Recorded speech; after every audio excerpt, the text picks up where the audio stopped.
সাফা নাম রাখা যাবে কিনা, দেখুন, বা সাফা নামটি ইসলামিক নাম কিনা এটা আপনার জানার প্রশ্ন। একটি বোন প্রশ্ন করছে, প্রশ্নটা পাঠিয়েছে।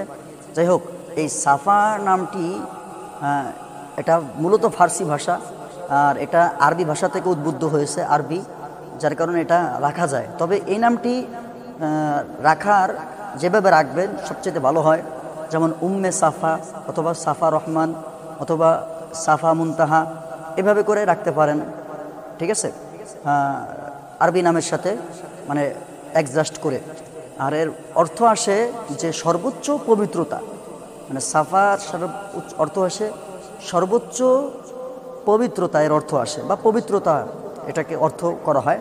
কাজে এই নামটি রাখা যায়, সাথে আপনি আগে পরে কিছু মিলিয়ে রাখতে পারেন। আর নাম রাখার ক্ষেত্রে সবচাইতে আমি বলবো ভালো ভালো নামগুলি রাখবেন আপনারা।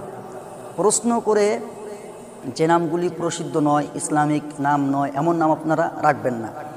আল্লাহ রাসূল সাল্লাল্লাহু আলাইহি ওয়াসাল্লাম হাদিসের মধ্যে, মুসলিম শরীফে আসছে, আবু দাউদে আসছে, যে কিয়ামতের মাঠে আল্লাহ সুবহানাহু ওয়া তাআলা মানুষদেরকে ডাকবে তার নাম ধরে এবং তার পিতার নাম ধরে।